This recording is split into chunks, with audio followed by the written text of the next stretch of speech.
I worked as a computer programmer for about 5 years, and I started hating my life. Normal hours, 9 to 5. I worked 9 to 8, 9 to 9. And then I came to my evaluation, and I was expecting to get a 5 out of 5 because I couldn't have done any better than that. She gives me a 3. She said, you did good. And I was really hurt by that. I was like, I don't know what else I could have done. So next year, I took it down 50%. And so I did the bare minimum. Come evaluation, I got a 4. So I realized at that point, I said, these people have no idea what they're doing. And so I decided to quit. And when I was quitting, my manager, she's like, are you nuts? Like, why would you quit this job? This is a great opportunity for you. And look, some of these people, they've been here 25 years. And I was like, that's exactly why I quit. And I don't want to be here for 25 years doing the same thing over and over again, sitting in a tiny little cubicle. If you ever watched the movie Office Space, you know, this is what it was like.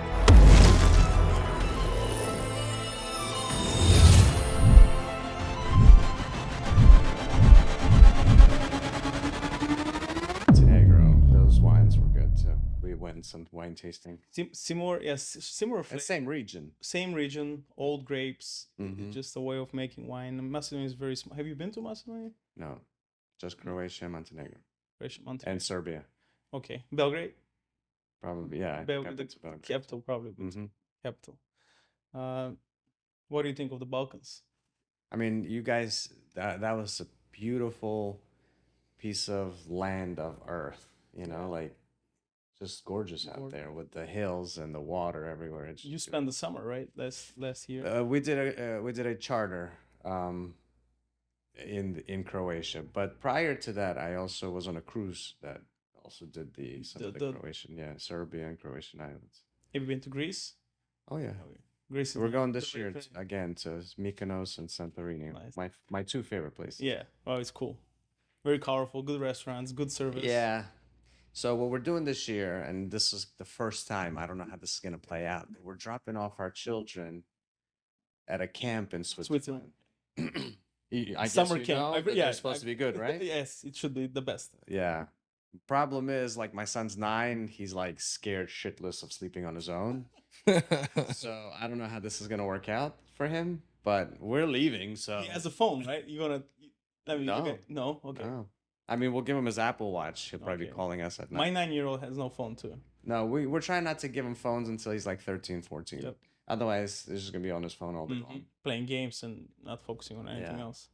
So anyway, we're dropping him in Switzerland, and then Lily and I are just going to go traveling through, Greece. And How long is the... Driving? How long is his camp? Yeah. 19 days. Wow. So it's pretty long. He'll have a blast. Yeah, I mean, I always went to camps. Yeah. I hated them. I really did. My dad would send me to camps all summer long, and I hated them, but I did it. I had no choice. Yeah. But don't you think it gives you like at least when I got sent to camps, like I had a sense of it built a sense of maturity. Oh, and absolutely. Like a sense of like. But that doesn't mean you're gonna like it. No. Yeah. Things that build a sense of maturity usually are those things you don't like. But the more you hate something and then you have to do it, I think it's gonna change him as who he is in the future. Yeah, it's true. I mean, he has to do it. I mean, at some point he has to you can't grow up. Yeah. Right. And that's why my wife's pushing for it. So where does this play, and how do you access this? So, great question, Arsen. So first of all, thank you so much. This is our season 2 last episode, so it's very special for me. Last episode of season 2. We have great guests. So this is our we're called Well Connected, the power of networking. Our main goal is to provide free knowledge and information to the young world out there, whoever is listening to us, and we're doing great. I mean, we started with 0 subscribers. We have 3,500 today for a short period of time. We're working hard, and the team is doing a great job here. We're surrounded with some very energetic, smart 20-year-olds. I always wonder, because there's just so much content out there on the internet. Like, are there actually listeners for all the content that's out there? Believe it or not, there's a larger demand right now, and it's probably 90 to 1 or 9 to 1 in terms of demand versus supply of content. Wow. There's a lot more blue oceans in terms of content than people even recognize. For instance, like a example would be anything that we think there's industries in this in normal business. So like, any type of industry. There's similar industries and people known for things on social media. But people are slower to move to social media, so there's these massive, white spaces for people like Blaze, and like you can kind of build your name much easier because the competition just really doesn't exist right now in certain areas. It's a great question and answer from a digital marketing point of view. My point of view, and I love the question, is there is a lot of bad content out there, and we can create the best content and post it. I'm not looking for everybody to watch this. I just need the right 1% people to see and hear what I'm saying. Made off of this? I'm not doing it for the money. Okay. It could be if we. No, I mean, I that's think what I'm they saying. know the You're the not, numbers. but are there people that are making money off of this? Content is an asset. At least from how we look at it, you can either monetize the content itself. So, for instance, YouTube for an episode like this, over time, you can monetize and then get paid by YouTube for the content getting watched. Oh, but you would probably need a lot more subscribers, would you not? But he's Million, I think, close. He's super close from that being a reality. But most people that are just starting off, like you have. And YouTube is a little different. So my take on that is that I love sailing and being on the water. So I watch a lot of these liveaboard sailors that are also YouTubers, and they fund their sail and like, travels around the world just through They pay YouTube for it. videos. Yep. There's a thing called Patreon. I'm sure you. Yep. And a lot of them will ask people, their viewers to subscribe to Patreon. They make a ton of money off of that, because if you have 1,000 Patreons giving you $2 per video, It's perfect. you got $2,000. It's Every video put out, they do 4 videos a month plus whatever YouTube pays you. brand deals. Yeah, the thing with that type of business, like you can't stop. You have to do it. You have to keep forever. doing You have it. to keep Yeah. doing it, live the lifestyle, and But that is their Keep doing it. business. Yeah. Think about that. Their business is travel and video making, or blogging or whatever, Content creation. content creating. well, how old are they? In their young 30s? 30s. Yeah, I'd say a lot of them are in their 30s. Yeah. But there's just a world now where anybody can create content. I'm very bullish on this format because I think this format is like podcasting. I think is the most sustainable and the easiest for people to digest because it's a conversation. Like there's no production value, and for people that are sailing or these different things, it's like that's just a part of their life. They were going to do it anyways. It's just how easily can you turn on a camera and turn around on yourself and get cooking. And then some of them are really good. When you're watching their videos, it's like watching A movie. edited movie because they are professionals in what they do. And I can imagine it takes a ton of work to do that, right? You don't just film, put it together and put it out. You got to edit, you got to create with a storyline and make various shots. And it's just, it's, you I got to be agree. dedicated. I You gotta agree, be 100%. dedicated. It's not that easy. Well, Arsen, thank you so much for being here today. I know how busy you are and you're a family man. I appreciate your time. Please tell our listeners who Arsen is and tell us about your upbringing and how did you discover Naples, Florida? Well, my life takes me back to the former communist Soviet Union, which is where I was born.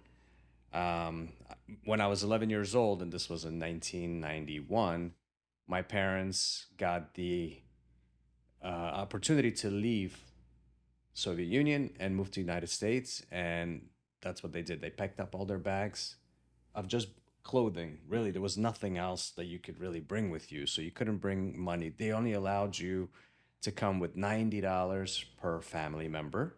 Wow. And adults were allowed to bring their wedding band. That's the only wealth you could bring. So if you had not that anybody did, but let's say you had a Rolex, you'd have to leave that.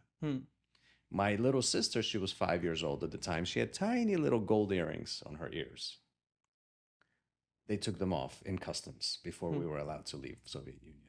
So the way it was is just like now, no one can leave North Korea, right? You're an enemy of the state if you try to leave. But finally, because of Ronald Reagan, who came to Gorbachev in the late 80s and said, hey, Mr. Gorbachev, tear down the wall. Remember the Berlin Wall that was there? And at the same time, he also said, look, you don't care for the Jewish people here. So why don't you let the Jewish people out? Because honestly, Jews were heavily discriminated against. We couldn't get jobs in high-level positions such as doctors or lawyers. The only jobs Jewish people are allowed to have in the communist Soviet Union would be like a shoemaker or a barber or maybe like a baker at a bakery or something like that. So low-level paying jobs. And so, Gorbachev was a reformist president in the Soviet Union, and he allowed the Jewish people to leave, most of which went to Israel right away. And then, of course, there's a certain population that chose to come to the United States, and we were part of that population. Probably the best thing that could have ever happened to us, even though we came with absolutely nothing, but we came to a country where anything can be achieved, right? 100%. This was 32 years ago that this happened. So we settled in Philadelphia, and we were a family of 5, so that was $450 is what we came with. That was the deposit we gave on our little duplex that we rented in the northeastern section of Philadelphia, where a lot of immigrants were coming. So now you have an apartment, but you have nowhere to live, like nothing to live on. And so all the furniture was basically from trash. We were shocked back in the day as to what kind of good stuff You can find. Americans would throw out, right? So every Tuesday was trash day. My brother and I would go around and, oh, there's a couch. Bring it home, clean it, repair it, do whatever you need to it, but put it in the house, and that was what we lived off. So we came in June of 91, and by September I had to go to school. Now, going to school meant for me going to 6th grade, middle school in America. Did you know English or no? No, we didn't speak English at all. We couldn't learn English in the Soviet Union. They hated the West, so they'd let you, learn English. And so September, my dad drops me off at a school in Philadelphia public school. It was very difficult. I sat in my classroom, and the teacher asked all the kids to write down the schedule off of the blackboard. I had no idea what she was saying. So I'm sitting there, everybody's writing, and I'm sitting just staring at the wall and she thought I'm just being a jerk. So the teacher comes over and she's like, why aren't you working? And she starts yelling at me. So imagine me, 11-year-old in a brand new school, in a whole new environment. I have no idea why this teacher is yelling at me. Everybody's looking at me, I just started crying. And then at that point, she realized that, okay, there's something wrong, and this kid probably doesn't speak English. So she took me to ESL. That's English as a second language. They had a little classroom where there was other immigrants just like myself. And that was September. By November, I spoke English. That's how quickly kids learn, especially at the age of 11.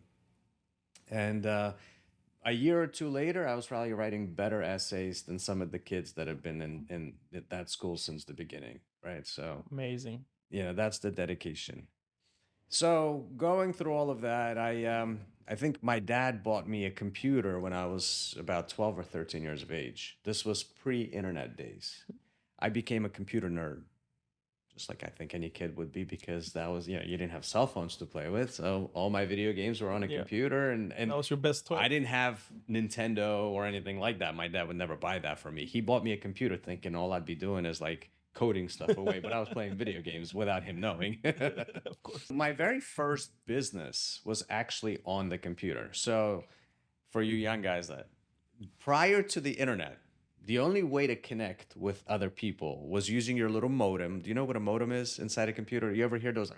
Yeah. Sounds? The dialing. It's like the little disc thing. No, it's like a little, it's like a chip, like a computer chip, I guess. It's called a modem. That would be in the back of your computer. You connect a phone line into it. The blue cable, yeah. A regular phone line, which landline that nobody has anymore. But using that landline, you could call from one computer To another. computer. You And dial. when Yeah. You dial in, right? You dial, you connect, and now you're like connected together. That was basically the gist of. But you gotta wait. The weird sound that was making in the beginning. Oh yeah. It's like a fax machine. It was like a really crazy sound. But when you're connected, what you could do is you can play text-based video games together. There was no graphics. You would say like go east or go west. Oh, hit this monster with a sword. You gotta type it and it would happen, right? Or you can upload and download files. right? So there was a lot of JPEGs or GIF files that How are you learning this stuff? Because there was no just through friends, you know. Okay. Yeah, there wasn't Books any too? internet. No, no books. Just like, you know, my friends would teach me this and I would then you learn would that, and we kind of taught each other. self-learn. That's Yeah, we were like 12, 13-year-old little computer nutcases. But my first business was opening what's called a bulletin board system. How old were you? I was 14 years 14 old. years Yeah. old. So BBS is what it stands for, was the first version of the internet. And so my computer had 8 of those modems and 8 phone lines. Now, back then, the phone company was Bell Atlantic, it was called. So you had to call the phone company and get 8 lines put in. And they're like, well, what the heck do you need 8 lines for? What are you doing? I have a large family. Everybody wants to have a phone. And the reason why I had to do it that way, because a residential line was only like $10 a month. If you get but residential lines, usually you get 2 or 3. You want more than 2 or 3, now they consider that a business. A business line is $30 a month, so 3 times higher. So I tricked Bell Atlantic at the age of 14 on giving me 8 residential lines, because I told them I have a huge Big family, family. and a lot of sisters, and they are always on the phone.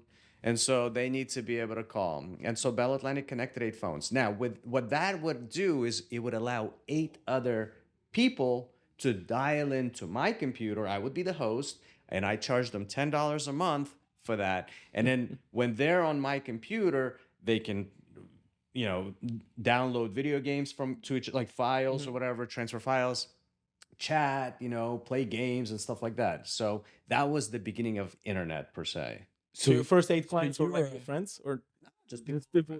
You were a hosting platform then? I was a hosting platform, and it was called Bulletin Board Service, BBS. Where did that even where did the insight for that come from? Was it just you were So messing this, with well, I something? mean, this software was really written for companies that needed that kind of a, you know, model, so that other users or whatever would dial in. So we just basically took the software and kind of made it work for in our situation, like, you know, on a more of an entertainment basis versus a company basis. And for that, we charged them $10 a month, and people would pay and dial in, and they were members of. For how long you were doing? I did that for a few years, but then already like 95 came around, and America Online. You know American Online? That was like also the first internet kind of. And so people stopped using our service, and they started switching to America Online. And then it was Prodigy, CompuServe, all kinds of other services came about until they were all dead, and then the internet took over. But anyway, so that was the side story. The reason why I'm telling you this is because my whole life, I thought I wanted to be a computer programmer. And being a computer nerd, of course, I went to college, got a degree in programming, and got my very first job. Of course, this was right after Y2K, when all the programmers were fired. Because, you know, they were hiring all these people before the year 2000, thinking that the whole booming.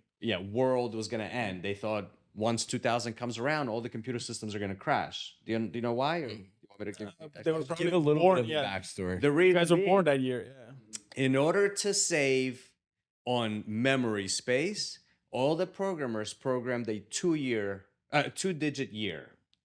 So 1980, they would just put 80. 1987 would be 87. So they're like, so what's going to happen when 2000 comes? Is the system going to think it's 1900? Or is it going to know that it's 2000, right? Because the only thing you would be having is two zeros. And so they hired everybody, all the banks, all the systems, hired a whole bunch of programmers to go in and reprogram all the years to be a 4-digit year instead of a 2-digit year. And so I was in school at the time, but, you know, obviously there was a huge programming boom. And then in 2002, when I graduated, all those programmers were let go, and I couldn't find a job as a result of it, because you got seasoned programmers with a lot of experience looking for work, and you got someone like me who just graduated college, don't know what the hell I'm doing, looking for work. And so, you know, that was a really tough time. I didn't know what to do. But there was a job fair that my university offered one time, and I've been to like a dozen of them and never found anything. But this was the last job fair that I was going to go to before I was going to change my career path. And luckily, there was one lady there looking for programmers, and I basically jumped on her and I said, look, I've been looking for a job for 6 months. I'm not going to leave you alone until you give me an interview. And frankly, I did that because I didn't even care at that point. I was like, whatever happens, Yeah. happens. But she was like, oh my gosh, that's so brash of you. Like, I've never had anyone come to me that way before. And I was like, I know. So please set me up with an interview. And she's like, okay. Let's do it. I was Tenacity. like, I can't believe that shit worked.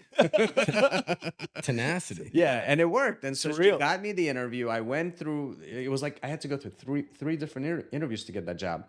But I went through all of them and got the job. And that was my first programming job. That's when I started seeing some actual money come in, right?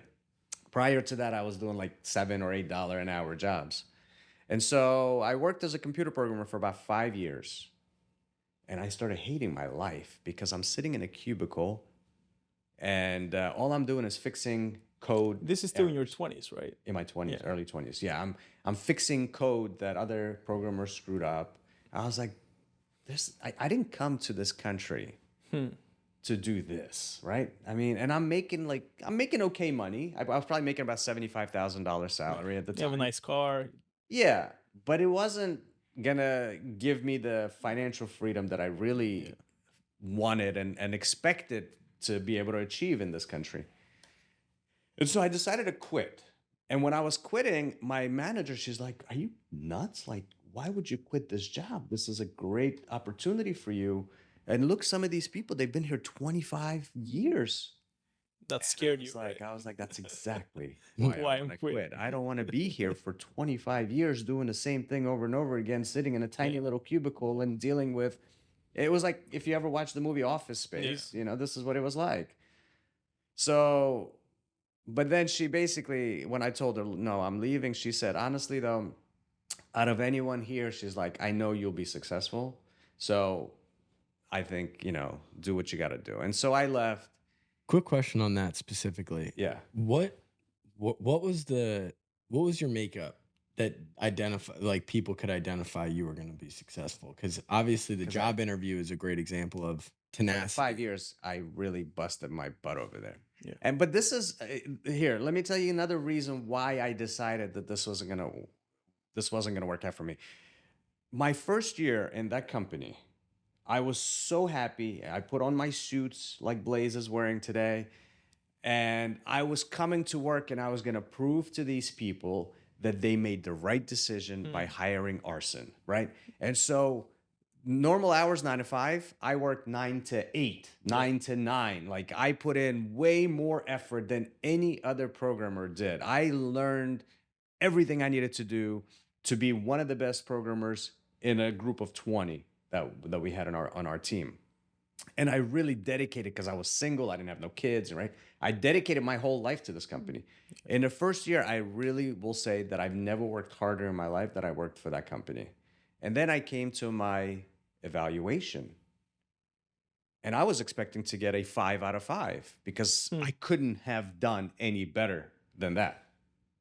She gives me a 3. Wow. She said, Wow. you did good. Here's a 3. And 3 comes with a 3% raise versus 5 would come with a 5% raise. And I was really hurt by it. I was like, I don't know what else I could have done. And To be better than to be that better than what I was. And I ended up getting a 3. So next year, I took it down 50%. I was like, I'm not busting my butt anymore. If they don't recognize it, then that's it. And so I did the bare minimum. Come evaluation, I got a 4.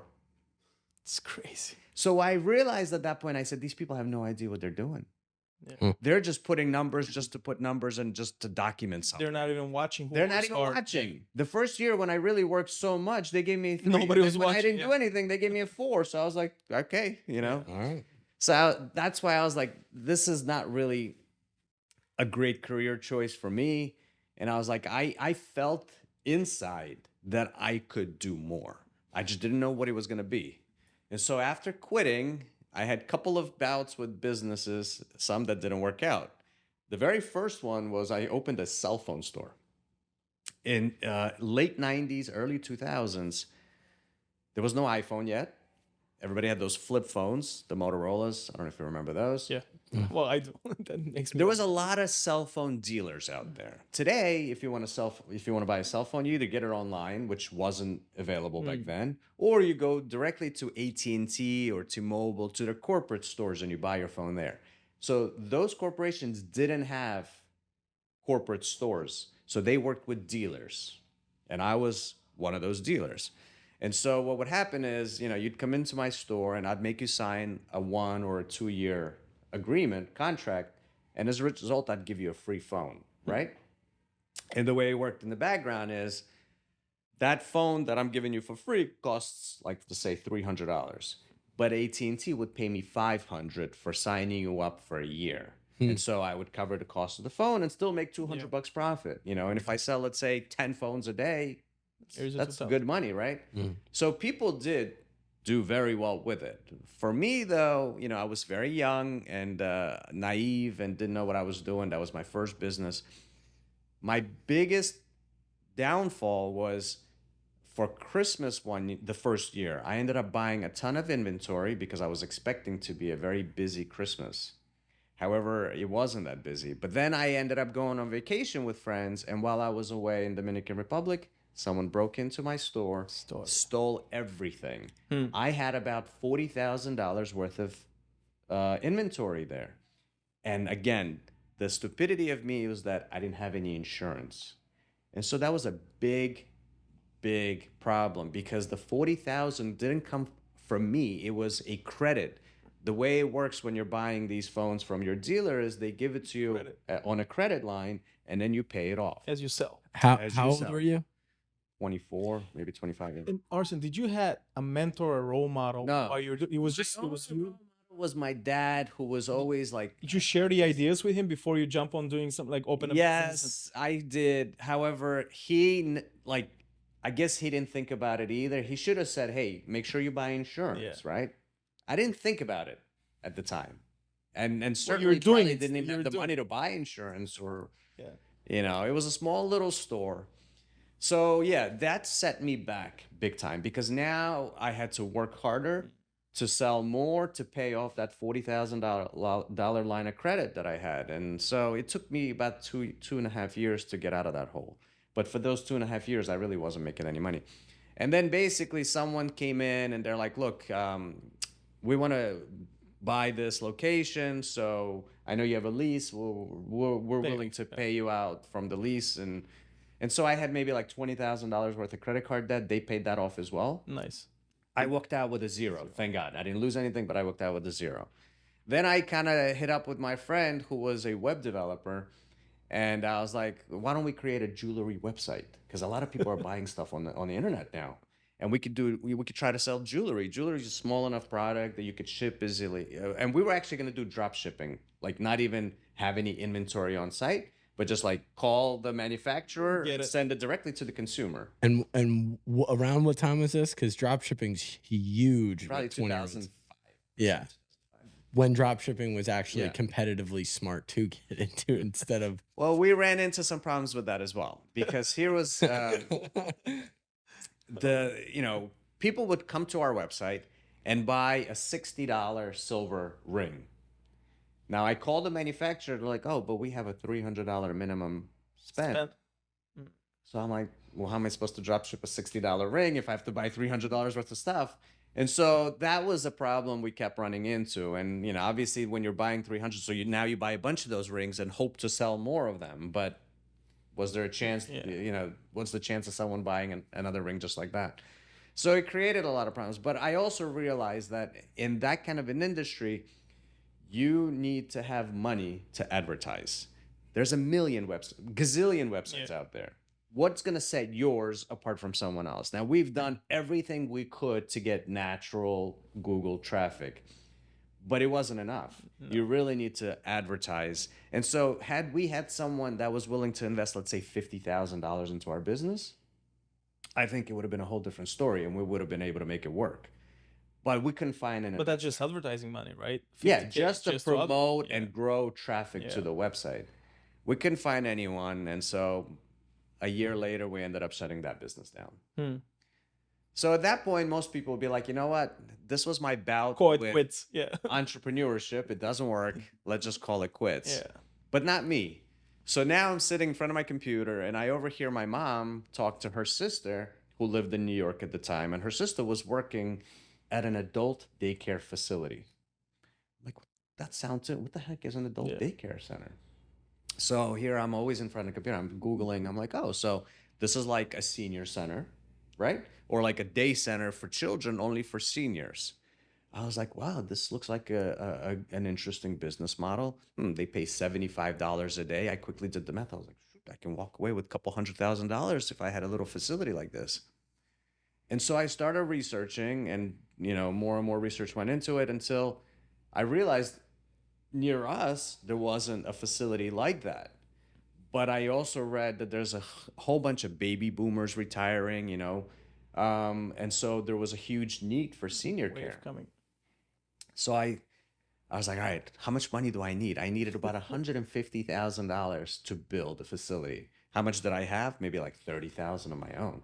So I went to my dad and I was like, listen, you bought. So my dad isn't rich by any means. Obviously, in the 90s, we came with absolutely nothing, but he worked really hard and he bought a home in Philadelphia for $217,000.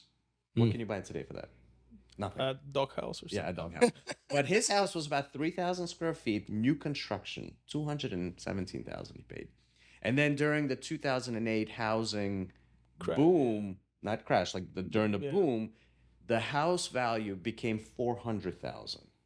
So I was like, Dad, you got some equity in that house. Now, just so you know, I'm a middle child. I have an older brother who is the heir to the throne, and I have a younger sister who is the princess, the first girl in the house, and just me. I'm the second boy. Nobody really cared about me. But so normally these are not the kind of things that I would get. These are the kind of things that if my brother went to my dad would be like, no problem, here you are, son. For me, it was a little bit more harder, but I was very convincing. I told my dad, I was like, look, if you give me $150,000, I'll give you 50% ownership of this business that I'm going to do. This is senior care. I did the whole presentation, gave him the statistics that this is going to grow and it's going to be successful. And he was like, all right, I'll do it. I was shocked to hear that he would do it. So he ended up, getting a home equity line under his house, getting $150,000. He believed in you. Yeah, he believed in me. But think about it from my perspective. This is a home that my brother lived in, my sister lived in, my mom and dad lived in. My dad worked his whole life to get this house. If I was going to fail with my business and lose that money that my dad gave me, our family would lose our only home. And they'll never forgive you. That put a ton of pressure on me. Yeah. That's the right pressure. But that was That's the right pressure. Yeah. That was the right pressure because I was like, I cannot fail with this business. I have to make this business work. And so, my dad did help me because, again, I was still young. My dad helped me with the, finding contractors to put together. So an adult daycare facility, what does it need? It needs a little kitchen, right? Because you're going to serve food for these seniors. It needs to have a lot of handicapped bathrooms because these seniors need to be able to use the restrooms. And it needs activity space and the furniture that goes with it. Now, the furniture has to be sturdy because seniors, they do tend to fall asleep. And if like a chair has no arms, they could fall over. So you need to make sure you kind of do some research and buy sturdy furniture that is also protected because some of them could have accidents, for example. And you want to make sure that it's not like fabric that absorbs stuff, easily cleanable. No angles, no sharp angles. Exactly. So anyway, we got all of that done.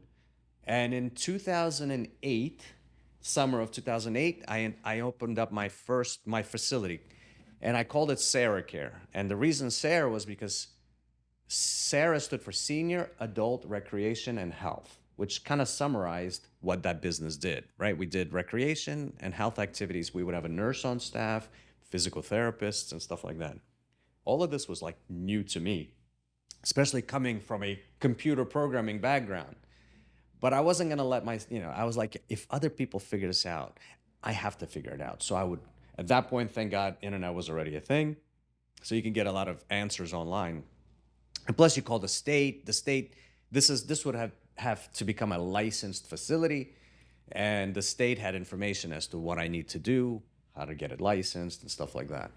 And honestly, it took about 3 or 4 years to get to the opening because it was like a lot of research that went into it. So you were not making any money. No, for I was years. living with my parents. I had nothing. Are So you I mean, how are you surviving? I mean, I mean, no rent. The only money really I needed was maybe on a Friday night to go out with go my out, friends. I would spend $20 or something, and that's it. I had zero expenses. Like, thank God at the time I wasn't married, yeah, and I had no mortgage. Because if I had those things, I don't extra think pressure. Yeah, this wouldn't have been Never worked. possible.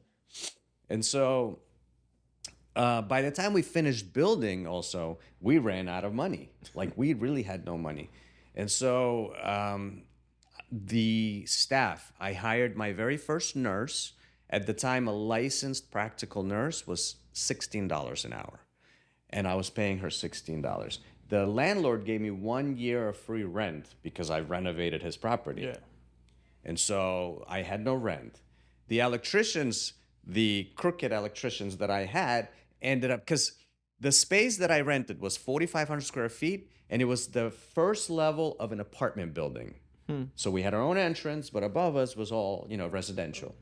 So these stupid not stupid, thankfully, they connected my power to the rest of the building, and so I never got an electric bill. I was supposed to get an electric bill. Yeah.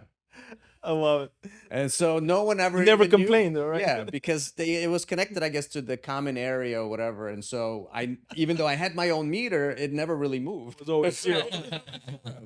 And the water was included, so I didn't have the water bill. So really, I had no bills. That's how I survived. If I had to pay a $1,500 electric bill a month, Yeah. I probably wouldn't. This wouldn't have worked. Wow. And so the only thing I really had to pay, I was free. I'm the director, I guess, and then the nurse was her $16 salary, and so I would cash out my credit card every month just to pay her. Yeah, just to pay her. But within the first like 2-3 weeks, we started getting clients to sign up, and so when they're paying $75-$80 a day, you figure that's maybe $1,500 a month. And clients were coming to your facility. You're not picking them up or anything. They were just We didn't have a van. Now, then later we Yeah. bought vans, we started picking them up. But in the beginning, their families would bring them to us. Yep. They'd drop them off at, let's say, 9 o'clock. We spend a whole day with them. And then by 5 o'clock, 6 o'clock, they go back home. nice. Great business model. Yeah. You know why? Because seniors, as they have come nothing down to with do. Alzheimer's and dementia, Yeah. the only options they have is to go to a nursing home. And nursing homes are not good. They're terrible. Expensive too. Expensive and very bad quality service. But for a lot of these people, like it could be, let's say mom gets dementia. So she ends up moving in with the kids because, she can't live on her own. But these kids, they have to continue working or whatnot. And so during the day, the seniors would come to my facility. And then at night, by the time you're back from work, we would bring them home. Quick question on that. Yeah. What being that you were in your 20s when you were starting this and you're spending in the early days spending a lot of time with senior citizens, what perspective did that give you that differed from a lot of your peers because you're spending so much time with people that are so much older than you? I will be honest, I loved it because a lot of these people were successful businessmen, successful entrepreneurs, or whatever it is that they were doing in their lines of work. They were some of them were Holocaust survivors because I was in a Jewish area there in Philadelphia, and I got to learn so much from a lot of these people. But there was also something else that happened. I got close to some of them, because I'm with them every day. I got to know them, but then they're gonna die. And when they die, it was like a piece of me getting ripped out. And so within the first 6 months, I realized, I was like, Arsen, if you want to be in this industry, you have to build a wall and don't let these people close to you. Because if you do, every time they're going to pass away, you're going to get hurt, right? And so I stopped doing that. I stopped getting close to them. But still, you still learn. And I thought that was very rewarding work, because the families were so thankful and, they constantly wrote letters and they were always there for me. But anyway, so to continue on with the story, that business really set me into a lot of debt because I told you in the beginning, I had to cash out my credit cards to pay the employee that I had. And then as we started getting more clients, I was able to kind of start paying the employees with the money that we were getting from the clients. 6 months later, I ended up meeting my wife that I'm married to today. And we got married fairly quickly because when I met my wife, I knew right away she was going to be the perfect girl for me. She was an honest person. Like, I knew that she was going to be a good mom to children. She was very caring. And I married her. Now, when I married her, I had $80,000 worth of credit card debt, which I could not tell her. Now, credit card debt is not regular debt. They're like 25, 30% interest rate. Yeah. It didn't scare me, or it didn't faze me a bit, because I had that business. And I was like, at some point, this business is going to turn around and become profitable. But after I had to tell my wife, Lily, that, look, I have this debt. And I told her only after we got married. So she was shocked. I mean, we're coming from days where She's still with you. Yeah, we were all very poor at the time, obviously. So even like $2,000 worth of debt was a lot of money. But here's what. So she really wanted to go to Hawaii for the honeymoon. And I was like, shit, how am I going to make this happen, right? So my parents, luckily, they did pay for the wedding. We had a small wedding, whatever. They covered the expense of that. But Hawaii, I had to do on my own. I couldn't ask my parents. My parents, again, they weren't rich by any means. And her family was in Armenia. So she's Armenian. Her family was there. She was the only one here. So, like, she walked down the aisle by herself. We tried to get her mom and dad to come. Couldn't get visa. Couldn't get a visa. Yeah. They got declined. Same happened with my parents. Yeah, it was terrible. I'm like, this is a wedding. The poor girl wants to be walked down the aisle by her mom and dad. And they got denied. They couldn't come. So in any case, so she walked down the aisle by herself. But I was like, all right, I have to make this Hawaii vacation happen somehow. And so I found Norwegian Cruise Line was offering a cruise around Hawaiian Islands. And it was only like $700 per person. And, for that, when you're on a cruise, the food is included. Everything is included. Yeah. So I was like, this is perfect. Now we just got to get a flight. From Philadelphia to Hawaii, a direct flight. 2,000. Untouchable. Yeah. So there was a layover in Las Vegas. And so I was like, oh my God. So let's lay over in Vegas. I've been to Vegas before. She hasn't. I was like, this way I could show her Las Vegas. And in Vegas, I don't know how it is today because I haven't been in a long time. But back in the day, the hotel rooms were subsidized. They were cheap by the casinos. They really want you to come and stay at these hotel rooms and then play.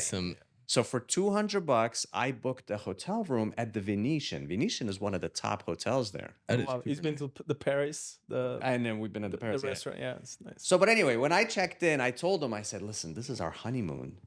And they're like, oh, really? I got you. She upgraded us to this amazing suite that had multiple bedrooms, a gym, all for free. Nice. I was like, wow, that's nice, I guess the girl, she didn't care and it wasn't that busy of a season. So she gave us that free upgrade. As far as money, Lily had $300. She used to work as a dental assistant, and the dentist that she worked for gave her the $300 as a wedding gift. I maybe had like $100 or $200, but I didn't care. I had a credit card that still had a couple $1,000s available. And we had the cruise that was already booked. Yeah. So that first night, we were out and walking around looking at the casinos. As we're coming back into the room, I'm like, Lily, give me the $300. I want to play on the 3-card poker. And she's like, are you serious? She's like, that's all we have is $300. I said, I know, but the food is already paid for. Once we get on the cruise ship, we don't need any more expenses. And she gave it to me. I put it down, and the very first hand was a straight flush. I win $1,800. You can't. I swear. No. The very way. was a straight flush. I've never won anything before, but I hope you took the money. And I took the money, and I was like, Lily, we got $2,100. Let's go. And then, honestly, you're a risk taker, man. That's a risk taker. But think about this. This is your beginning days as a married person. And this is what happens. Things are going to be good. Yeah, right? yeah. This is like God telling you, you're the right. You picked the right one. So we took now we had $2,100, and we were able to do all the excursions and enjoy Hawaii in the best possible way that we could. Otherwise, we wouldn't be able to do it. You're 30, right? You're 30 years old. I was 29. 29 at that point, yeah. And yeah, so that was like a good sign. And I was very happy that God let me win from the very first hand and we walked away positive. So shortly after we came back, you know, my business continued to grow, grow, grow. And Lily was making like $10 an hour as the dental assistant. I said, Lily, you have to quit and come work with me because here I started a second business. I started a home care agency. So what is the difference? So in an adult daycare center, the seniors, they come to your facility and you're with them all day. But some of these seniors on the weekends or in the evenings, they have home care aides that go to their house and take care of them. And I was like, other agencies are providing that service. I could We do should do it it too. I could do it. So, and it's very simple. You charge them $20, you pay your aide $10, and the $10 is your profit, right? Very simple. So you needed to get a license. I got the license and I got it all going. And that business really started growing like fast, you know, because we, at that point, Sarah Care already had a name in the community. People knew that we had a facility and now they heard we have home care services. We started getting calls and people wanting this service. So that's when I said, Lily, come, I'll teach you how to run the adult daycare center. And I'm going to pivot and concentrate on running this home care agency because this thing is growing quick. In fact, in the first maybe 6 months, I was already doing more revenue from the home care than I've been doing from this day center for like 3 years already. Do you think it's because of the brick and mortar and the fact that you didn't have like the cap on the number of people that you could have in the facility? Correct. So there's no cap on the number of people. So in my brick and mortar facility, I was licensed for 50 people, and that's my max. I cannot grow You gotta past open 50. another one. Yeah. You would have to open another one at that point. But with this home care agency, you just need a little office like this, and you could service 1 million people outside, and no one, you know. You need the labor. You just need labor, Yeah. but there's plenty of labor available at the time.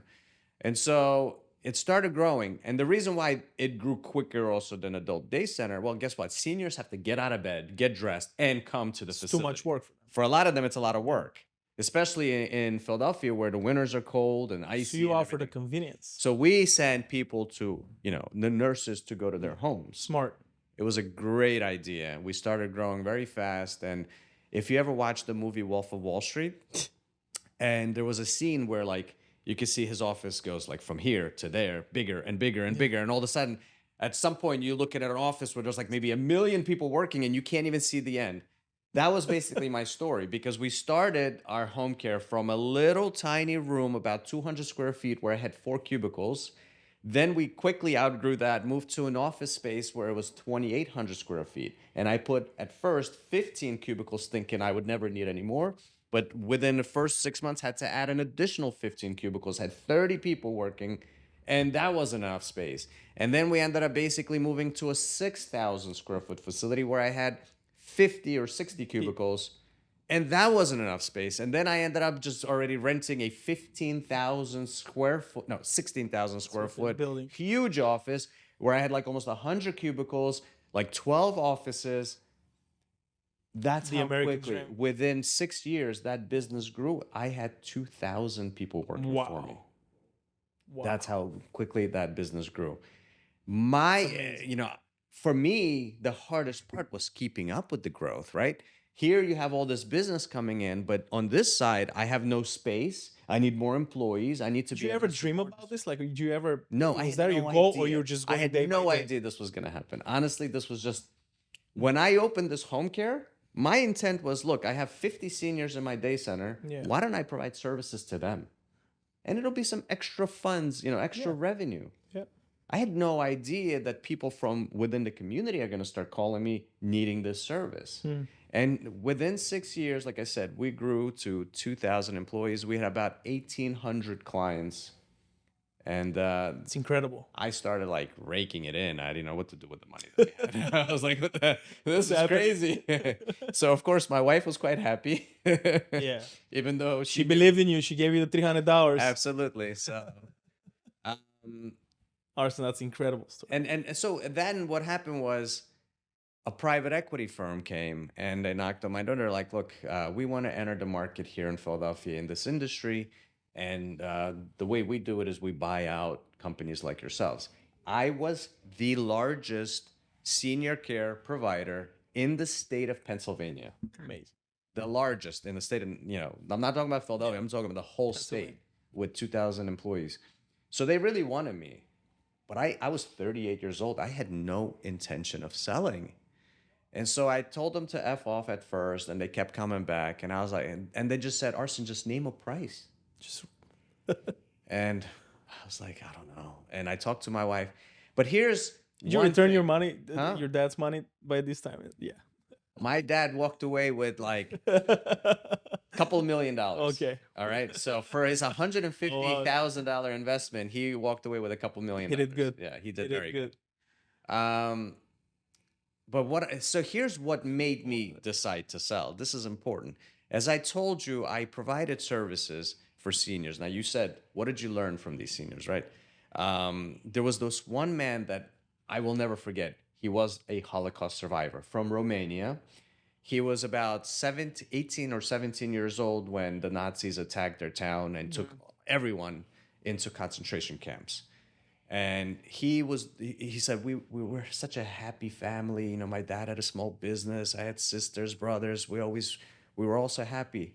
All of them were murdered. He was the only one that survived. He was about 19 years of age when the war ended. And he immigrated to the United States. He married an American girl here. And he said, we worked our butts off to try to, make money or whatever. And our intent was to retire and travel the world and enjoy life upon retirement. However, when they retired, she came down with Alzheimer's. And he's like, I became a full-time caregiver for my wife now. I can't do anything. I can't He has no wife. Yeah. I have no life. All I'm doing is, and she had pretty serious Alzheimer's. She had no idea what was going on. And, he's like, this is my wife. I spend my whole life with her. I can't place her in a nursing home. I have to take care of her. So that was a very loyal thing of him to do, just to not to like get rid of her, but really provide the care for her. And so he basically made me think. I was like, you know what? To my wife, I said, we're working, we're making good money, and we have 2 little kids now. God knows what will happen when we retire. I might not even live that long. So let's just sell now, cash out, and enjoy our lives. And she thought about it and she said yes. At the time, my son was about 4 years old and my daughter was about 6 or 7. And how old were you? 38. Yeah. So we retired. We sold and we retired. We walked away. The price is undisclosed, so I can't tell you. But, they made me sign a contract. But Well, we can use our imagination. you can use your imagination. It wasn't a little amount of money. And I walked away from it. So at that time, as I told you, I was making so much money, I didn't know what to do with it. So we started building our house there in Philadelphia. So let me tell you about this house. This house was 13,000 square feet on 5 acres of land. I had a tennis court. I had an indoor pool, not just little pool, a huge swimming pool indoors. You need the indoor. Because in Philadelphia, it gets Winter cold. time, yeah. Yeah. What part of Philadelphia? Well, it was the Bucks County. Are you familiar with? Yeah, super familiar. My whole family's from like Westchester, Allentown. Yeah, that we area. lived in Bucks County. So. Okay, very cool. Yeah, it was a beautiful home. Gated entrance to my house. Big drive in. I had a basketball court on one side. All the gardens. Like, I spent a ton of money, and we had just finished it like the year before I sold the company. So Lily's like, good, we'll get to enjoy our house. We can, whatever, raise kids. And then COVID hits shortly after I sold. So I sold in 2018. By 2020, COVID hits. At that You point, call it luck? so when we sold, I was like, well, the one thing I definitely want to do is I want to buy a house in Naples. And why Naples? I was like, no, I didn't say Naples. I meant Florida. I wanted to buy a house in Florida because prior to that point, the only place we ever went to was Fort Lauderdale. We've never been to Naples. Okay. But a friend of mine came to Naples and she said, oh, you should check out that little town. It's really nice too. Yeah.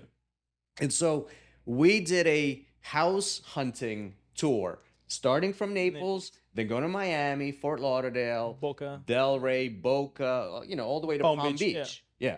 And we looked at houses of like $3 to $5 million price range. And so, but what I did know is that I wanted to be on the water because I was going to buy a boat. Yep. And I wanted to make sure that I can get out into the Easy. ocean without any bridges. And so when looking at Naples, it brought me to downtown. And mainly I was looking at Royal Harbor neighborhood because that has the bay access. And you can go straight out, easy out.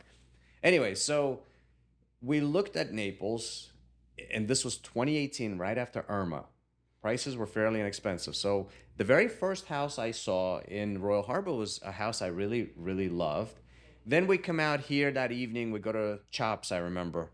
And I'm looking around. I see seniors everywhere. All right. I didn't see any young people.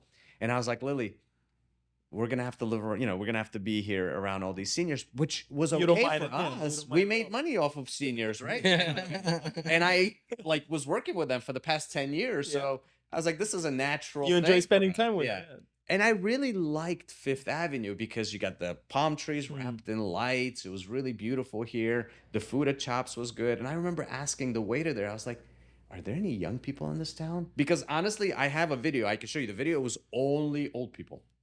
This was Changed in so much. February, which would be season time, right? Yeah, it has changed over the past 5 years.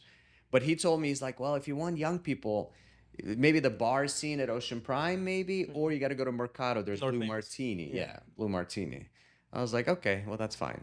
So then we went to East Coast. We looked at Fort Lauderdale, which was where I was going to buy. Now, over there, you could have gotten bigger home for the same amount of money, on the ICW, Intracoastal Waterway. So we looked at one house that I really liked. My wife and I come out onto the pool to look at the view. All of a sudden, a tiny little boat goes by with a few young guys, party boats. And they look at us and they start flipping us off and, screaming F you to us just because they can. Yeah. And I was It's like, not Naples. This is not where I'm going to work. Like, if this is the pool area, that means my wife would have to be in her bathing suit if we want to lay out here. And all these people are going to be coming by yelling. I was like, forget this. Yeah. I don't want that. So I'm not spending $5 million for exactly. So then we go to Delray Beach. Same situation. They have a street with restaurants. We're eating. All I see is like drug addicts limping by. Then I researched. Apparently, Delray Beach has a lot of rehab centers, which is why it brings a lot of drug addicts over there. So I was like, this is not going to work either. And then we make it to Palm Beach. Now, this is a funny story. Palm Beach is nice. Palm Beach, we get dropped off at Worth Avenue. It's about 8 p.m. Yeah. We've never been there, so we have no idea what it is, And is there a time on this? Sure, of course, go. Yeah. No, Keep going? yeah, All keep right. going. Time is all we have. Okay. Arsen. Yeah. All right, just making sure. So anyway, we get dropped off on Worth Avenue, and Lily's like, all right, well, let's find a restaurant. But if Worth is not like Fifth, you see a whole bunch of restaurants out. Worth You Avenue don't is just stores. Everything is behind. Yeah, Everything is behind. everything's behind. We had no idea. Yeah. And so we see this older lady all dressed up. And of course, it's Yeah, they're nighttime. all Everything dressed. is closed. So we only see this lady, and we're like, excuse me, ma'am, can you please tell us, is there a restaurant around here that we can go to? And she looked us. She up and scanned you down. all the Yeah, way. scan. She's like, yeah, well, there's a pizzeria you guys can go. It's a few blocks that way. Me, I don't care. I'm like, let's go. My wife's like, nope, stop right there. She's like, pizzeria? We're in Palm Beach. Yeah. All they have is a pizzeria. And then, and this is where women are smarter than men. She's like, let's see where she's going. Why is she out here all dressed up? The stores are closed. I was like, good point. Why is she out here? So we Smart girl. follow her. And what do you think she does? She goes to the side and Go on the walks right, into this yeah. beautiful outdoor restaurant. Italian. Now, why didn't she tell us, hey, I'm going to a restaurant, follow me? No, she sent us to a pizzeria because she looked at us and she sized us up. We're young. We probably don't have any money. Meanwhile, my bank account is full of cash that I never came in. Never judge a book by its cover. It was such a large amount that the bank called me. They're like, Arsen, we have this huge wire that just came in.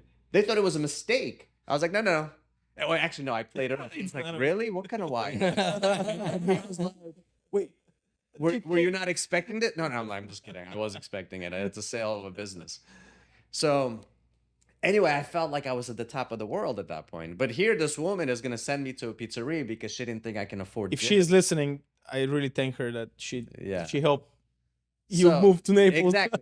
But that was the deciding factor of why we didn't buy in Palm Beach, because I was like, Lily, these people are never going to accept us. They're old money. These people had inherited money from generations to generations. They didn't earn money. But what Naples is known for is for people that made money. CEOs. They're all here in Naples. Yep. And yet, so really, no matter what house we saw, my mind kept telling me to buy the very first home that we saw in Royal Harbor that had a beautiful view of the bay. It was a nice house, and we made an offer, and we got it, and it was going to be our vacation home. Why? Because as I told you, we finished our forever home in Philadelphia. That house couldn't compare to, to this house here. And so COVID comes around. Now, this is 2020. Kids are doing remote learning. Everything got shut down in March of 2020. So actually about 4 years ago from today.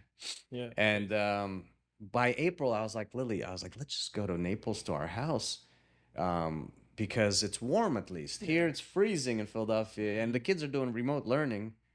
And so she said, okay, let's do it. So we came down to our house here.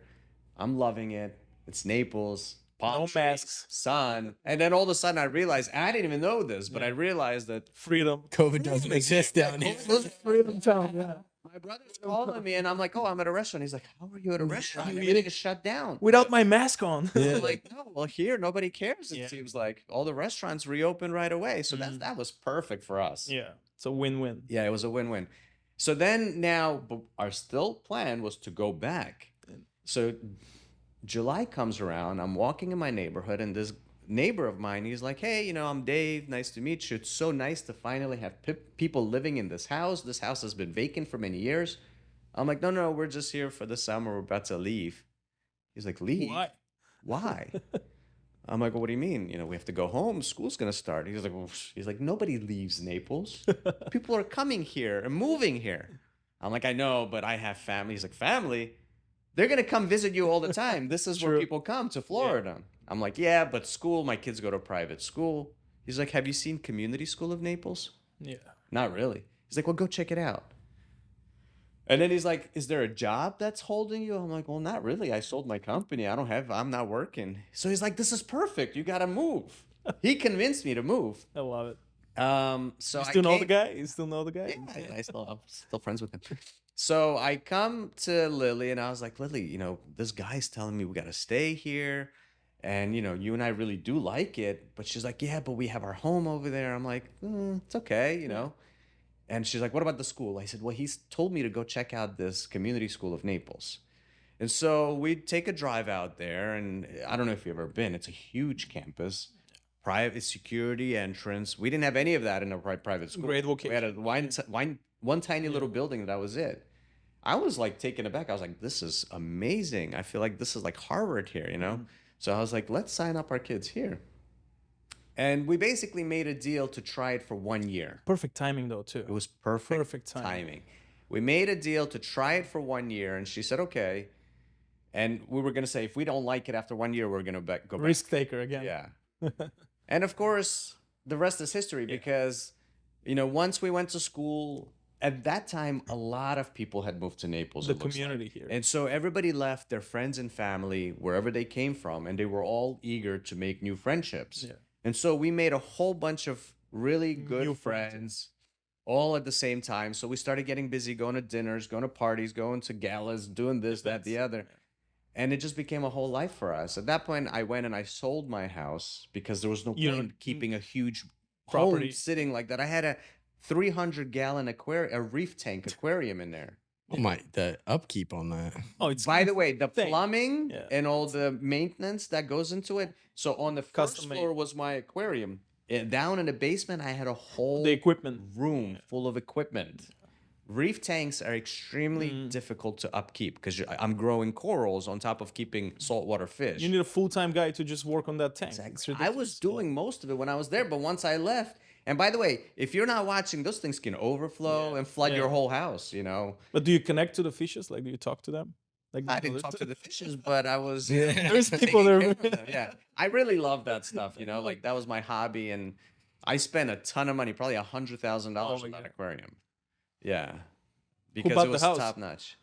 So, somebody did buy the house, thankfully, and got rid of it. And They got rid of the fish tank, Oh. unfortunately. They didn't want to deal with it. So, and my wife wouldn't let me put a fish tank in my house. It's a lot here. of work. Well, you have a koi pound. I have a koi pond. That's the best. Like koi pond Yeah, is my. it's That's easier, yeah. It's easier and it's very joyful to watch. But I the had kois. both a koi pond and an aquarium in Pennsylvania. Oh, okay. I'm interested talking about when you're in Palm Beach and you had that huge stack of money that ended up in Yeah. your account. From there, noticing that you're retired, what happens next? Like what I think most people obviously want to sell a business or they want to do something where they get a huge stack of cash. A lot of people talk about the fear that comes from that. What did you do noticing that you wanted to stay retired, and how did you manage your money from then on? To be honest, so around that time, I watched a movie called All the Money in the World. And it was about a billionaire whose grandson was kidnapped in Italy. This is a true story. It's about the Getty family, the Getty gas stations. It's about their family. And the mafia kidnappers demanded like $15 million. And this billionaire would not pay. He's like, I got 15 grandchildren. If I pay for one, they're all going to get kidnapped. So the mafia guys cut off the boy's ear and sent it to the grandfather, and he still wouldn't pay. And his motto was, any fool can make money, but it takes a genius To keep it. to keep money. And Absolutely. it's true. And so also when I was 16, I was in a play, and it was a play based on a story of these poor people that won the lottery, became rich, and then got ripped off by these fraudsters and lost all their money. So all of these things were in my head. I'm like, shit, I'm coming to all this money, but now I got to be careful. What do I got to do with it? And I had never had It's the first time you're seeing that a large sum of money like that. So I invested it into as much diversification as I could have. So I put 25% of that into real estate, multifamily properties. I put 50%, 25 and 25 into bonds and stocks. Smart. And then the rest I kept as cash, which was probably the dumbest idea because I spent that. Well, you do. So, But cash is good. Opportunity always comes, so Yeah, you're ready to. so the story is not done yet because I want to keep telling you more and more. So after COVID, but actually, let me take it back to the sale. The private equity firm, those guys came in, they sounded so smart. They all got MBAs and PhDs in business administration. They knew everything. I was like, wow, Yeah. these guys, well dressed. The one guy looked like Tom Brady. He was like 7 feet tall. His voice deep, so intelligent when he speaks. And I was like, I'm a dummy compared to these people. And I was like, they're gonna take this business and they're gonna make this into Trillion-dollar business. Yeah. billion, big $1 billion company. But I told them, I said, look, I'm 38 years old. I have nothing to do. I don't want to retire. Do you want me to stay and work as a CEO? They're like, you're probably going to ask too much money. And I was like, not really. I'm going to ask you $500,000 a year. I didn't really care. I was going to give them, by the way, that CEO should have been making 3 or 4 times that amount. And they're like, no. We got people. They'll take this job. I said, okay. So they only asked me to stay for 6 months. After 6 months, I was out. They never replaced me because the person that they thought was going to take my job never took my job.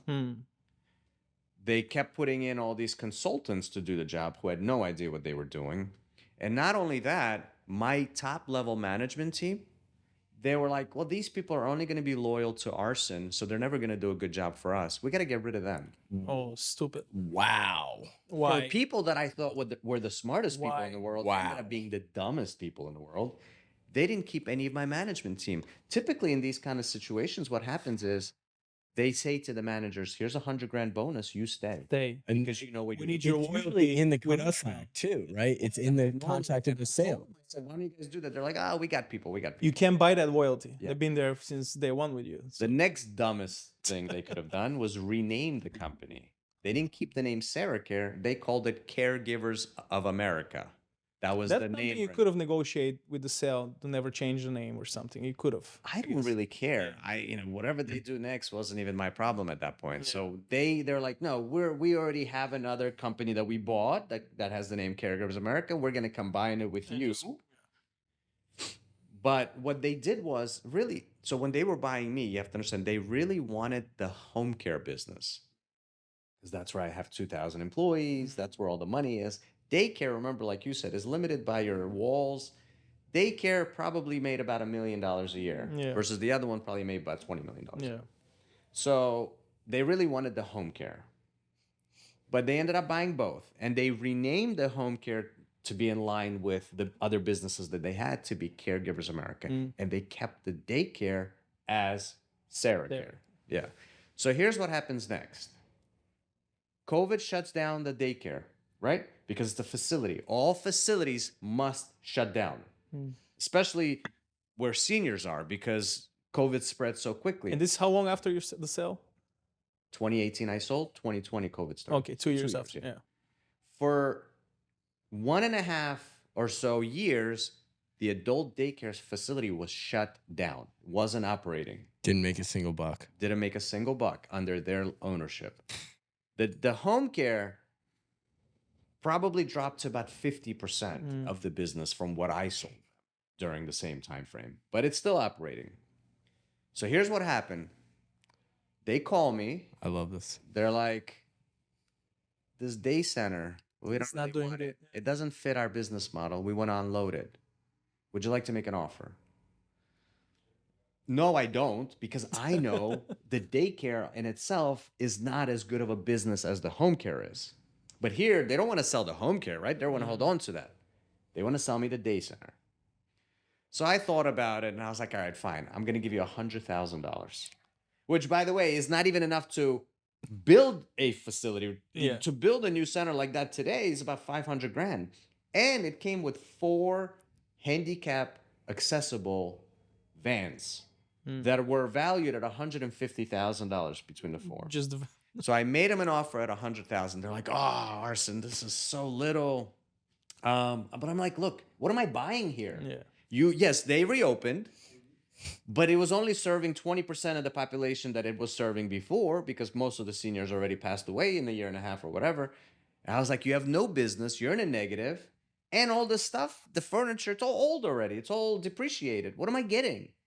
So they're like, "Okay, well, just come up another 20 grand." Okay. 120. Here's 120. It's- But here's the thing. So this whole time I'm thinking they're going to sell me the daycare and they're going to ask me to sign a non-compete For so that I don't compete with them in the home care spectrum, right? Because you have to understand, these 2 facilities are right next to each other. My daycare and their home care office, they're like 2 doors next to each other. Be too smart. So that's why I'm like, all right, I'll make this offer, but I know they're going to make me sign a non-compete. And if they do, I'm just going to back out of the offer. yeah. So then I remembered, when you're buying the business, you drive the sale, meaning you put up the agreement, you kind of try to drive the whole thing, which is what they did. So when it's they were your buying it. it's You do your you do terms. your diligence. It's your But terms. my attorney gives them the agreement, agreement, just like they gave me the agreement When they're buying your when business. they were buying my business. And then I also realized, as a buyer, you don't sign a non-compete. Only sellers Signs the non. sign non-compete. So I was like, there's a chance that they will probably sell me this thing without realizing that the moment they sell me this thing, I'm going to compete with them because I'm going to open a home care agency again. Yeah. And so, lucky enough, they didn't ask me to sign. You know, they thought, oh, Arsen is so nice. I'm going to take over this adult daycare facility and we're going to live in peaceful harmony all together. They're going to concentrate on home care. I'm going to concentrate on my adult daycare. I'm not that stupid. So while I was negotiating with them, I found another. So part of opening a home care today is getting a license for it, which could take 2 years. Yeah. The states move so quickly, especially post-COVID. And then once you get the contract, you have to get all the insurance contracts as well, which could take another year after that. So I'm not stupid. I found a woman who was failing at her home care business, but she had the license and she had the contracts. Now, it was called Outstanding Home Care Solutions or whatever. I don't really care. I knew something else. I'm buying back my adult daycare, which was called Sarah Sarah cares. Care. Wow. So I was like, my home care will immediately be renamed to be Sarah Care as well. And guess what's going to happen? When I sold them the business, I was shocked they didn't take the name. name. That name that I've advertised in the community for years and building a name Brand. The brand. for years. The brand. Yeah, you build the brand already. Absolutely. It's like someone It's like a private equity buying Campbell's soup company And changing the name. changing it to Jimmy's soup. Yeah. Why would you do that? That's a disservice to you, right? It's 100%. But they did it. It was their problem. So of course I buy this adult daycare. The next day a signage goes up.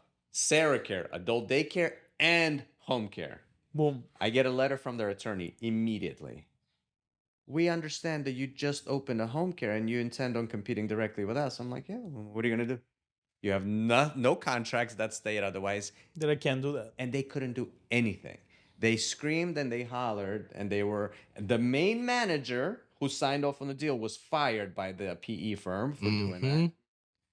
But there was nothing they could do. I'm like, well, how could you have not seen the fact that you're letting the old owner come in and you're selling it to him without even asking a question? Well, are you going to compete with us? Well, not only am I competing with them, I also took back the old name. There was a billboards all over Philadelphia that said, Sarah Care, we're back. I love it. And people started calling. So April of last year, I opened my doors. I had 0 revenue. We're at about $18 million of revenue today. Amazing. And we're closing in on close to 300 clients and about 450 employees today. Amazing. Can I ask on the private equity deal, I don't need to know the numbers, but what was your multiple? 7. Oh my gosh. That, so Congrats. and Savvy. because the interest rates went up. Yeah. So I did. This is when cash was cheap. Yeah. Yeah. So I thought I did pretty good. I probably, in retrospect, probably could have done even better if I, pushed them a little more. But whatever. I think you did I amazing. think I did okay. Yeah. But here's the thing: I'm doing it again. Well, you can sell it again. But you're gonna sell it Sell again. it again. Well, yeah. And which you probably will end up doing. Yeah. I mean, look. So here's the other thing that happened in my life is that I told you my son was like 3 or 4 years old when I sold the company. Now he's 9, and last year or 2 years ago, he's like, Dad, did you used to have a business? Did I used to? I mean, for him, this is a lifetime. For me, like, you know what I mean? From 3. Yeah. That's what made me who I am was my business. And it really upset me to know that my son had no recollection of it. Like, he's like, well, I kind of vaguely remember you had like an office or something.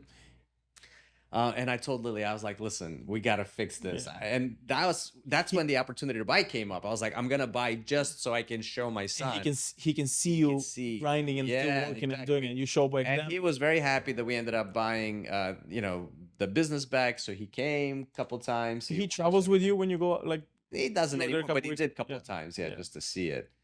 And so when you said, "Am I going to sell it again?" Right now, I have no intention of doing that. First, I got to get it to grow and Restabilize. it's growing already. I said we're almost 300 clients in 1 year. So if by next year we'll be double that, Yeah. And so I think within 4 or 5 years I could probably even get to where I was before. But then the question is, well, am I going to want to sell again? My employees are. Oh, the other thing I forgot to tell you is all those people that top level management that they didn't keep. Remember, They're they back with fired you them. now. I called them Idiocracy. to me. They're all working for me now. This is That's amazing. Yeah, and these are the people that know how to run this business because they've been doing it for 10 years. So you don't do day-to-day operations and like I basically oversee everything. I do a lot of it remotely. And then I travel to Philadelphia for 1 week per month to be on site with all the managers and the staff. But otherwise, I have people that are kind of managing majority of the day-to-day operations at this point. So, and so the question is then, what am I going to do again? Am I going to sell? Maybe. Or I might leave it to my son. I love that. Obviously, you're super smart. You're a huge risk taker. You And have to be in this life. I agree 100%. There's in Russia, What's the there's a alternative? saying, people that don't take risks don't drink champagne. Yeah. Right? Yeah. That's how you translate it, basically. But it's a Russian saying. Yeah, because it's bubbly, so I'm afraid to try it. So I love that. But you're super, I would say, high energy on life too, and you like creating experiences. What is Arsen doing when you're not thinking about business and working? So my passion is boating. To be honest, if I ever got the chance, I would live on a boat and travel the world on a boat. Now I actually own 2 boats. I have a 24 foot deck boat that is in the back of my house on a lift here in Naples. But I also have a 75-foot yacht that is in Fort Lauderdale. Well, because that's the only place you can probably Yeah, pretty much and keep the it. reason why it's there is because here Naples Bay has no marinas where you can keep like, I mean, there's a few, but everything is sold out. It's hard to get a slip. But also because Is that a 5-bedroom? four-bedroom, bedroom. it sleeps 8 guests. Nice. Yeah. So the other thing is from Fort Lauderdale to get to Bahamas, It's or to easy. the Ocean Easy. Reef Club, Yeah. it's much quicker and easier. If you're going from here, you're going to spend Extra probably 4 hours, right? Well, more. More than It's 4. like 8 or 9 extra hours just to get around And the then go- Keys and then go up north. And all the fuel, fuel's not cheap for yachts. So I started with a 58-footer. That was my very first boat that I bought. I went and I got a captain's license, went through the education. I maneuvered and drove that boat all on my own, which I really loved, but I had a bug in me that says, let's go bigger.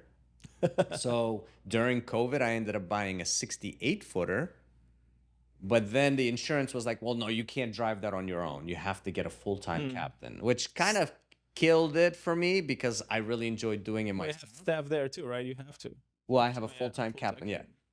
But then on the other hand, what happens is when you go boating, like my brother comes with his family. Now, if I don't have staff, that means my wife's cooking for him, my wife's cleaning after him because they're coming on vacation, right? Yeah, they don't care. They don't care. And then when they leave, someone has to clean the boat, someone Yeah. has to do the laundry, someone has to take care of everything, and it was us. And my wife's like, "Well, I don't want to do this. Like, we're going on vacation, yet I'm working like I'm a stew or a chef." Yeah. So the 68 was good because we were able to bring a stew chef, like a woman that would do both cleaning and cooking, and our captain. But what happened was, if you remember during COVID, you couldn't go on a cruise ship. So everybody was like, oh, let me buy a yacht or let me buy a boat so I can actually go on vacation on my own. And so the prices skyrocketed. I ended up selling my 68-foot for $400,000 More than- higher than what I paid for it. And I upgraded to the 75-footer, which is what I have Nice. now. And that one can actually bring a chef, a stew, and the captain. So 3 crew members. And it makes it nice, of course, they treat you. Now you go on there, they cook for you, Yeah, they breakfast, clean lunch, for you, they make your beds, and It's like a ni- hotel. yeah, so we're gonna go to Bahamas in October, in April for a week, and then for a whole month we're gonna go this summer. Nice. And we just live aboard, like traveling, looking at the secluded islands there and stuff like that. You have jet ski, I have a jet tender. jet tender. Okay. Yeah, but not a jet ski there. And so that's my hobby. I would really love to I love that. live and operate my own boat without any kind of crew, just me and my wife, and travel the world. Do you have big goals for the future? Do you write down your goals? Do you have vision board? Or No. you just go with It's all in my mind. who you are? It's on. Okay. I don't write anything. You're a down. creator. Yeah. I never wrote anything down. It was kind of a problem because you go to school and like the teachers give you information. I remember everything in my head. I never take notes because if I ever take notes, then I'm like, what the heck did I just write? I have no idea what I wrote. So I rather, because if I'm taking notes, then I'm not listening. I rather pay attention and listen. And so same thing with goals. I don't have any particular like preset goals in life. Like for my business, I know I have a goal to reach this many clients, to reach this kind of revenue by a certain amount of time. And knock on wood, so far I've beaten every one of the goals that I've set ahead of time for myself. And I think we're going to continue to grow faster because the name brand is there. You know what I mean? Saracare. People knew Saracare. We had 2,000 people working for Saracare.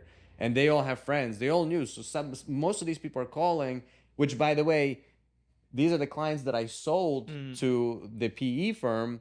And they're like, we hate them. They're not happy with the service, right? So We hate them. We want to come back to you. And so I'm taking their clients. The private equity firm is ripping their hair out, but there's nothing they can do. And they spent all that money. They spend all that money. What do you think about that industry in Florida? So that industry in Florida is not as great because there's not enough funding for it. So a lot of it is we work with insurance companies and Do they cover that? low-income families for which, Medicaid or Medicare would pay. Florida is a red state, so they cut out, like they never did the Medicaid expansion during the Obama times like other states have done. And that Medicaid expansion allowed for more services to be provided for seniors.